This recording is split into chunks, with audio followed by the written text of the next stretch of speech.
आप सबको जय मसीह की। मैं आपका स्वागत करता हूं हमारे YouTube channel Shalom Calvary church और धन्यवाद देता हूं परमेश्वर का कि परमेश्वर ने सौभाग्य दिया कि एक बार फिर आपके समक्ष हम प्रस्तुत है। और धन्यवाद देता हूं हमारे pastor John Francis Wallis uncle का, जिन्होंने सौभाग्य दिया कि परमेश्वर के वचनों के द्वारा हम इस कड़ी की शुरुआत कर सके। मेरा नाम अनिल कुआल है और फिर से आपका एक बार स्वागत करता हूँ। तो आइए हम आज परमेश्वर के बहुत ही महत्वपूर्ण विषय पर आज मनन करते हैं, जिसका शीर्षक है सबसे अधिक अपने मन की रक्षा कर, क्योंकि जीवन का मूल स्रोत वही है। हमारे जीवन में हम जो भी कुछ करते हैं वो सब कुछ हमारे मन से निकलता है, और जबकि बाइबल हमें बताती है कि हमें सबसे अधिक अपने मन की रक्षा करना है, तो आइए मेरे प्रियो इस विषय को हम थोड़ा गंभीरता से समझें और इस विषय की गंभीरता को हम मनन करें और देखें कि हमारे जीवन में आज हम इस विषय के द्वारा कैसे अपने जीवन में और उन्नति को पा सकते हैं। तो आइए हम चलते हैं वचन के ऊपर। तो यिर्मयाह उसका 17 उसके 9 में लिखा है, मन तो सब वस्तुओं से अधिक धोखा देने वाला है और उसमें असाध्य रोग लगा है। इसका मतलब यह है कि जो हमारा मन है वो सबसे ज्यादा हमें धोखा देता है। यदि हम किसी भी बात पर एक मन नहीं है तो हम कहीं ना कहीं परेशान होंगे, दुखी होंगे, हम चिड़चिड़े होंगे। हमारा जो भी काम हमें करना है हम उसमें ध्यान नहीं लगा पाएंगे और कहीं ना कहीं हमें उसका नुकसान होगा, क्योंकि मन ही ऐसी चीज है जहां पर शैतान और परमेश्वर दोनों क्लेम करते हैं। आपके जीवन में जो भी कुछ आज हो रहा है या जो कुछ आप पा चुके हो या जो कुछ आपको लेना है, आप अनुभव कर रहे हो, हर एक चीज आपके मन से जुड़ी है। मन एक ऐसा क्षेत्र है जहां पर शैतान और परमेश्वर दोनों का युद्ध होता है, और एक इंसान का मन एक ऐसा प्लेटफॉर्म है जहां पर हर प्रकार का शैतानी विचार लैंड करता है और आता है और जाता है। हमें मेरे प्रियो अपने मन को सुरक्षित रखना है हर एक प्रकार के नेगेटिव विचारों से। हमें सुरक्षित रखना है उन सब शैतान की बातों से जहां पर वो हमारे मन को खराब करता है, क्योंकि मेरे प्रियो बाइबल बताती है कि पाप का स्वभाव मन के द्वारा उत्पन्न होता है। मन के विचारों से ही व्यक्ति पाप करता है। जब उसके मन में विचार उत्पन्न होता है तब उस विचार पर, उस पाप के विचार पर जब वो अमल करता है तब वो पाप होता है। मन में बुरे विचार आना पाप नहीं है, और उस विचार के ऊपर अमल करना, उसको अपने जीवन में क्रियान्वित करना पाप कहलाता है। तो मेरे प्रियो आइए हम कुछ वचनों के द्वारा देखते हैं कि कैसे हम इस मन को अपने कंट्रोल में कर सकते हैं वचन के द्वारा, और कैसे हम उस पर जय पा सकते हैं और कैसे हम एक विजय जीवन को जी सकते हैं। तो मेरे साथ आप निकाल सकते हैं, आप हमारे साथ निकालेंगे मत्ती उसका 15 अध्याय उसके 18 और उसके 20 पद, जिसमें हम देखते हैं यहाँ पर यीशु मसीह ने एक उदाहरण दिया है मन के विषय में कि जो कुछ मुंह से निकलता है वह मन से निकलता है, क्योंकि बुरे विचार, हत्या, परस्त्री गमन, व्यभिचार, चोरी, झूठी गवाही और निंदा, ये सब मन ही से निकलती है और मनुष्य इन्हीं के द्वारा पापी ठहरता है। जब इन सब विचारों को व्यक्ति अपने मन से निकालता है और इन पर अमल लाता है तो कहीं ना कहीं वो दोषी ठहरता है। कहीं ना कहीं उसके मन में एक दुख आता है कि मैंने पाप कर दिया है। वैसे ही यीशु मसीह आगे ये भी कहते हैं कि यदि मनुष्य बिना हाथ धोए अगर कुछ खाता है तो उससे मनुष्य अशुद्ध नहीं होता है। इसका मतलब ये है कि इसके अलावा और दूसरी जो भी क्रिया हम करते हैं उससे हम लोग पाप में नहीं पड़ते, परंतु जो विचार मन से निकलते हैं, मन में आपके क्या चल रहा है, क्योंकि मन ऐसी चीज है जहां पर आपका निरंतर विचार आदान प्रदान होते रहते हैं। मनुष्य एक दिन में अनगिनत बातों पर विचार करता है। मनुष्य हर समय हर पल कभी ना कभी वो फ्री नहीं रहता, वो सोचते रहता है। अगर हम किसी भी चीज़ पर कांस्टेंट करने की अगर बात करें, हमको फोकस करना हो, तो कई बार हम फोकस करने से ज़्यादा कुछ और विचारों को लेते हैं। हमारे मन में कुछ ना कुछ चलते रहता है। तो मेरे प्रियो, शैतान धोखेबाज है, हम उसके धोखे में ना फंसे। हमारी आंखों से यदि हम ऐसी चीज़ों को देखते हैं जिससे हमारे मन में व्यभिचार की भावना उत्पन्न होती है, या हम कहीं ना कहीं लालच में आते हैं, वो सारी बातें हमको शैतान दिखाता है और उससे हमको व्यभिचार के द्वारा या कोई ऐसी गलत चीज़ों को देखने के द्वारा हमारे मन से वो पाप कराता है। जब हम उस बातों को अमल में लाते हैं तो कहीं ना कहीं वो हमसे पाप कराता है। तो मेरे प्रियो, आज हम देखते हैं कि कैसे हमको इन सब चीज़ों से बचना है, क्योंकि परमेश्वर के वचन में लिखा है कि मनुष्य का दिया उसकी आंख है। यदि तेरी आंखें शुद्ध है, निर्मल है, तो तेरा पूरा शरीर भी उजियारा होगा। परंतु यदि तेरी आंखें शुद्ध नहीं है, अशुद्ध है, तो तेरा पूरा शरीर भी अशुद्ध होगा, उसमें कई प्रकार की बीमारी आ सकती है। शैतान आपको किसी प्रकार से परेशान कर सकता है। तो मेरे प्रियो, हमें परमेश्वर के वचन के द्वारा अपने जीवन को आधारित करना है। तो आइए हम देखते हैं एक वचन के द्वारा, क्योंकि लिखा है रोमियो उसके 8वें अध्याय उसके 5 और 6 पद में, क्योंकि शारीरिक व्यक्ति शरीर की बातों पर मन लगाते हैं, परंतु आध्यात्मिक व्यक्ति आत्मा की बातों पर मन लगाते हैं। 6 में लिखा है, शरीर पर मन लगाना तो मृत्यु है, परंतु आत्मा पर मन लगाना जीवन और शांति है। तो मेरे प्रियो, जब हम आत्मा पर मन लगाते हैं, आत्मिक बातों पर मन लगाते हैं, परमेश्वर की बातों पर मन लगाते हैं, तब हम जीवन और शांति को महसूस करते हैं। पर जब जब हम शरीर पर मन लगाते हैं, शरीर में हम कामुक होते हैं, अपने विचारों से हम कहीं पाप करते हैं, हम किसी बात का लालच करते हैं, कहीं ना कहीं हम शरीर के द्वारा झूठ बोलते हैं और अपने आप को हम प्रसन्न करने की कोशिश करते हैं, तो हमारे जीवन में बीमारी, चिड़चिड़ाहट, तनाव, गुस्सा, बैर, झगड़ा, ईर्ष्या, इन सब चीज़ों को पनपने का मौका मिलता है। और शैतान यही चाहता है कि हम हर समय बुरे बुरे विचारों से ग्रसित रहे, हम किसी भी बात में पवित्र ना हो, परंतु हम दूषित हो जाए। शैतान हमें वही चीज़ें दिखाना चाहता है जो हमको अशुद्ध करती है। परंतु मेरे प्रियो, परमेश्वर का वचन हमें बचाता है। परमेश्वर का एक एक वचन ताया हुआ है, वो हमें बोलता है कि तू बुरे का सामना ना करना, बुरी वस्तुओं को अपने आंखों से मत देखना। शराब के विषय में परमेश्वर बोलता है कि जब उसका रंग लाल दिखाई देता है और जब पैमाने से उंडेली जाती है, तब उसे मत देखना। परमेश्वर का वचन ये भी कहता है कि पहले लिखा था कि जब तुम किसी स्त्री से कुकर्म करो तब तुम्हें पाप होगा, पर आज का समय यीशु मसीह बोलते हैं कि यदि तुम किसी स्त्री पर कुदृष्टि भी डालते हो तो वो भी पाप है। तुम कहीं ना कहीं मन में उसके साथ व्यभिचार कर चुके हो। तो हमें और कितना शुद्ध रहने की आवश्यकता मेरे प्रियो, आप समझिए। क्योंकि शैतान आपको हर समय हर पल आपको गिराना चाहता है। वो आपके ऊपर जो परमेश्वर का अभिषेक है उसको चुराना चाहता है। आपके ऊपर जो आत्मा के फल है उन सब से वो आपको वंचित करना चाहता है। एक पद हम और देखते हैं जो मिलता है इफिसियों की पत्री उसका 6 अध्याय उसके 12वें पद में, क्योंकि हम एक आत्मिक मल्लयुद्ध में है। हमारा ये जो युद्ध है वो आत्मिक मल्लयुद्ध है, ये शारीरिक नहीं है। हमें किसी इंसान से लड़ाई करने के लिए परमेश्वर नहीं बोलता है, परंतु हमारी लड़ाई अपने आप से है। जो हमारा पाप का स्वभाव है, जो हमारे मन में विचारों को उत्पन्न करती है चीजें, उनसे लड़ाई है कि हम उनके ऊपर कैसे जय पाए। याद रखिए मेरे प्रियो, यदि हम एक धर्मी जीवन जीना चाहते हैं, हम एक आत्मिक जीवन जीना चाहते हैं, हम परमेश्वर के बेटा और बेटी बनकर रहना चाहते हैं, तो हमें अपने मन के ऊपर कंट्रोल करना जरूरी है। हमें उस आत्मिक बल युद्ध में जीतना आवश्यक है। इसमें पवित्र आत्मा आपकी सहायता करेगी। आप जब सबसे पहले उठते हैं, अपने आप को परमेश्वर को सौंप दें, अपने जीवन को परमेश्वर को सौंप दें। आप परमेश्वर से कहे, परमेश्वर ये शरीर मेरा नहीं है, ये आपका है। ये सांसें मेरी नहीं है, आपके। मेरी जो बुद्धि है वो मेरी नहीं है प्रभु, आपके। मेरे जो विचार है वो मेरे नहीं है प्रभु, वो आपके। मेरे विचारों को शुद्ध कर, मेरे मन को शुद्ध कर, मेरी आत्मा में आनंद दे परमेश्वर। शैतान के सारे विचारों से मुझे बचा और मैं आज पवित्र और धर्मी जीवन जी सकूं। और हम ये भी कर सकते हैं कि हम अपने आप परमेश्वर को अपने सम्मुख रखें कि आज मुझे परमेश्वर देख रहे हैं तो मुझे कैसा जीवन जीना है। आज अगर यीशु मसीह मेरे साथ में खड़े हैं तो मुझे सुन रहे हैं, मुझे क्या बोलना है। इस प्रकार से हम अपने मन पर, अपने बातों पर हम कंट्रोल कर सकते हैं। मेरे प्रियो, कुछ 4 बातें जो हम आज वचन से देख सकते हैं, जहां पर हमें इन सब बातों में अपने मन को कैसे मजबूत रखना है और कैसे हम आगे बढ़ सकते हैं।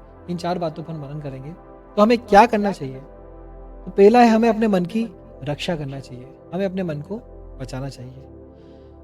वचन लिखा है नीति वचन 4 उसके 23वें अध्याय में, चौथे अध्याय उसके 23वें पद में, सबसे अधिक अपने मन की रक्षा कर, क्योंकि जीवन का मूल स्रोत वही है। आपका जीवन आपके मन पर आधारित है। आपका जीवन आपके मन से निकल रहा है। आपका जो मन है उसमें कितना, हम जो बोलते हैं कि पाप का घड़ा भर गया तो फूट जाएगा, कहीं ना कहीं वो मन एक ऐसा घड़ा है जहां पर हमारा पाप और पुण्य इकट्ठा हो रहा है। हम किस चीज को ज्यादा इकट्ठा कर रहे हैं, आप उस चीज के ऊपर निर्भर करता है आपका जीवन कितना है। आप कितना लंबा जिएंगे, आपके जीवन में कितनी आशीष होगी, वो सब कुछ आपके मन के ऊपर डिपेंड करता है कि आपका मन कैसा है। परमेश्वर ने कहा, जब परमेश्वर ने शाऊल को राजा बनाया था, तब परमेश्वर ने शाऊल के लिए कहा कि मैं शाऊल को राजा बनाकर पछताता हूं। तब परमेश्वर के नबी ने कहा कि हे प्रभु, मैं तो रो रहा हूँ, विलाप कर रहा हूँ कि परमेश्वर ऐसा क्या किया जाए। तब परमेश्वर अपने नबी से कहते हैं कि तू उठ और उस नगर में जा जहाँ पर मैं तुझे अपने राजा होने के लिए एक बच्चे का तुझे अभिषेक करना है। वो बच्चा भी नहीं, एक जन का अभिषेक करना है। तब परमेश्वर के नबी ने रोकर पूछा कि ऐसा क्या? तब परमेश्वर ने कहा कि मैंने अपने मन के अनुकूल एक राजा को ढूंढ लिया है कि जैसा मेरा मन है वैसा उसका मन है, और वो दाऊद था। जब वो बच्चा ही था तब परमेश्वर ने उसे चुन लिया, और परमेश्वर का जैसा मन था वैसा हार्ट दाऊद का था। जैसा परमेश्वर दया करता था वैसा वो भी दया रखता था। जैसा परमेश्वर अपने लोगों से प्रेम करता था वैसे दाऊद भी प्रेम रखने वाला था, और परमेश्वर ने कहीं ना कहीं उसे काफ़ी बढ़ाया और वो एक सफल राजा बना। तो वैसे ही हमारा जो मन है वो परमेश्वर को भाने वाला हो, परमेश्वर के समान सोचने वाला हो। एक ना एक समय हम जब कुछ करें तो हम सोचें कि हम ऐसा करेंगे तो इससे परमेश्वर खुश होंगे कि नहीं, क्या हम जो भी कर रहे हैं उससे परमेश्वर को अच्छा लगेगा या नहीं लगेगा। मेरे प्रियो, इस बात से हम अपने मन की रक्षा कर सकते हैं। दूसरा, हमारे मन का नया हो जाना। हम पढ़ते हैं रोमियो 12 उसके 2 अध्याय 2 पद में, जहाँ पर लिखा है कि हे मेरे प्रियो, तुम्हारे मन के नए हो जाने से तुम्हारा चाल चलन भी बदलता जाए। जब हमारा मन एक बार प्रभु में आकर नया हो गया है, संसार के लिए हम लोग मर चुके हैं, जब हमारा जीवन आज परमेश्वर में नया जीवन है, तो हमारा चाल चलन, जो पुराना गलत चाल चलन था, उसको हमको छोड़ना है। हमें नया जीवन, नए चाल चलन को लेकर चलना है। हमें अपने आप को ये रिमाइंड कराना है कि मैं यीशु मसीह के समान बनने की कोशिश करूं। हाँ, कोशिश कर सकते हैं, और ज़रूरी नहीं है कि हम वैसे ही बन भी जाए, पर हम अगर कोशिश करेंगे तो हम पाप से बच सकते हैं। हमारा मन कहीं ना कहीं, हम मन में परमेश्वर को बार बार सोचे कि यहाँ पर यीशु मसीह अगर होते तो वो क्या बात करते, इस सिचुएशन में मेरा प्रभु क्या करता। परमेश्वर जैसा जीवन जीता था, प्रार्थना का जीवन, अच्छाई का जीवन, यीशु मसीह के विषय में लिखा है कि वो गाली सुनने पर भी गाली नहीं देते थे, वो निंदा सुनने पर भी निंदा नहीं करते थे, वो क्षमा करते थे, वो सबसे एक समान प्रेम करते थे, वो सबको उठाकर चलते थे, सबके लिए भलाई करते थे। वैसे ही हम भी सबके साथ एक समान प्रेम रखें, सबको माफ करें। कुछ नहीं कर सकते तो हम प्रार्थना करें, निरंतर हम परमेश्वर के साथ में बने रहें। तीसरे पद में लिखा है कि तीसरी बात, हमें मन को जांचना है। हमें मन को जांचना है। अब हम मन को कैसे जांच सकते हैं? जब भी कोई विचार आपके मन में एंटर करे, हो सकता है वो बुरा हो, आप उसी समय रुक जाए, 2 मिनट के लिए सब बातों पे से ध्यान हटा के उस विचार के ऊपर मनन करें कि ये जो विचार मेरे जीवन में आ रहा है, यदि मैं इस पे अमल करता हूँ तो क्या मेरा फायदा होगा या नुकसान होगा। अगर मेरा फायदा नहीं है तो उसी समय उस विचार को नकार दे। आप उसी समय उस विचार को नकार दे और अपने जीवन से निकालें कि नहीं, ये विचार मेरे काम का नहीं है, ये विचार परमेश्वर की ओर से नहीं है। आप इस प्रकार से अपने मन को गलत विचार के द्वारा रोक सकते हैं, गलत विचारों से बचा सकते हैं। चौथा जो भाग है उसमें लिखा है कि हमें अपना मन शुद्ध करना है। हम इब्रानियों 10 उसके 12 में पढ़ते हैं, 22 में, सॉरी, इब्रानियों 10:22 उसमें लिखा है कि तो आओ हम सच्चे मन से और पूरे विश्वास के साथ विवेक का दोष दूर करके और अपने हृदय पर छिड़काव, मसीह के लहू का छिड़काव लेकर और अपने देह को शुद्ध जल से धुलवाकर परमेश्वर के समीप जाए। हर दिन अपने देह को यीशु मसीह के लहू से आप धोए। आप हर दिन बोले कि आज मैं अपने मन को, अपने शरीर को, अपने विचारों को यीशु मसीह के लहू से धोता हूँ और मैं परमेश्वर आपके सम्मुख जाता हूँ। आप जब भी मेडिटेशन करें, जब भी परमेश्वर से मध्यस्थ हो, प्रार्थना करें, आप यीशु मसीह का लहू अपने ऊपर लगाए, अपने मन पर लगाए और परमेश्वर से बात करें, ताकि परमेश्वर आपके उस साफ मन को, उस यीशु मसीह के लहू के छिड़काव के मन को देखकर उसमें अपने विचारों को डाले। मेरे प्रियो, जब आप इस प्रकार से अपने मन को हर दिन नया करेंगे तो परमेश्वर आपके मन के द्वारा नई नई बातों को उपजाएगा, आपको नए नए आइडियाज देगा, आपको नई नई बातें परमेश्वर बताएगा, आपको वचन की गहराई में लेके जाएगा। परमेश्वर आपसे बात करेगा और जब मन की शुद्धता इतनी हावी हो जाएगी आप पर, तब आप परमेश्वर के कई सारे विचारों को देख सकेंगे। एक वचन में दाऊद कहता है, भजन संहिता उसका 103 उसके पहले पद में लिखा है, हे मेरे मन, तू यहोवा को धन्य कहे और उसके किसी भी उपकार को न भूलना। इसका मतलब ये है कि दाऊद हर समय हर पल अपने मन को कहता है कि हे मेरे मन, तू कुछ मत सोच, परेशानी मत सोच, बुराई मत सोच, निंदा मत सोच, गरीबी मत सोच, बीमारी मत सोच, लाचारी मत सोच, पर अपने मन को केवल एक काम में लगा कि तू परमेश्वर को धन्य कहे। हाँ मेरे प्रियो, मुंह से धन्य कहना इजी है, पर मन से धन्य कहना मुश्किल है, क्योंकि हमारा मन, जब हम मुंह से धन्यवाद भी कर रहे हैं, तब भी हमारा मन कहीं ना कहीं हमारी बीमारी को, परेशानी को, उनको देख रहा है, उनको कोस रहा है, ये कब ठीक होगी, हम कब अच्छे होंगे। उस समय भी दाऊद जब परेशानियों में था, जब वो गुफा भाग रहा था, पहाड़ पे भाग रहा था, जब वो शाऊल से बचता फिर रहा था, जब उसकी कोई गलती नहीं थी, तब वो अपने मन को इस प्रकार से परमेश्वर के सामने नम्र और दीन रखता है कि हे मेरे मन, तो यहोवा को धन्य कहे, और जो कुछ भी मुझ में है वो उसके पवित्र नाम को धन्य कहे। दाऊद ने जिस प्रकार से परमेश्वर को धन्य कहा है, वैसे हमको भी अपने मन को धन्य कहने में, परमेश्वर को धन्यवाद देने में लगाना है, ताकि हम आज हमेशा परमेश्वर का धन्यवाद कर सके। और जब हम परमेश्वर का धन्यवाद करेंगे, तब हम किसी प्रकार की बुराइयों में और गलत बातों में नहीं जाएंगे। हम एक पद को और देख सकते हैं मन के विषय में, जहां पर नीति वचन उसका 14 अध्याय और उसके 30वें पद में पढ़ लेते हैं। शांत मन तन का जीवन है, परंतु मन के उड़ने से हड्डियां भी सड़ने लगती है। मेरे प्रियो, आपका मन अगर शांत नहीं है तो लिखा है कि आपकी हड्डियां भी सड़ने लगेगी, मतलब बीमारियां आपको छू लेगी। अगर आपका मन शांत नहीं है तो आप परेशान होगे, आप दुखी होगे, आप निराश होगे कि क्या मैं क्यों जी रहा हूं। कई सारे ऐसे लोग आज तनाव में है, अवसाद में, उन्हें नहीं पता है कि एक आनंदित जीवन भी होता है, एक खुश जीवन भी होता है, एक अच्छा जीवन भी हम जी सकते हैं। क्यों? क्योंकि उनके मन में शांति नहीं है। मन की शांति सबसे बड़ी है मेरे प्रियो। वो करोड़ों रुपए धन दौलत से नहीं कमा सकते हैं, वो किसी भी ऐसी वस्तु से जो अनमोल है उसके बदले हम उसे नहीं पा सकते। मन की शांति केवल परमेश्वर देता है। जब परमेश्वर के पास में हम बैठेंगे, उससे प्रार्थना करेंगे, अपना मन परमेश्वर की ओर लगाएंगे और अपना हृदय उसके सामने खोल देंगे, तब परमेश्वर अपनी शांति आपको देगा। जो वादा उसने किया है, यूहन्ना उसका 14 अध्याय उसके पहले पद में बोला है, तुम्हारा मन व्याकुल ना हो, तुम मुझ पर विश्वास रखो। और 16 उसके 33 में, यूहन्ना 16 उसके 33 में परमेश्वर बोलता है, मैं जानता हूं तुम्हें संसार में क्लेश होता है, परंतु ढाढ़स रखो, मैंने संसार को जीत लिया है। परमेश्वर ने संसार को जीत लिया है। और यीशु मसीह ने जाते समय ये भी कहा कि तुम मत डरो, मैं अपनी शांति तुम्हें दिए जाता हूँ।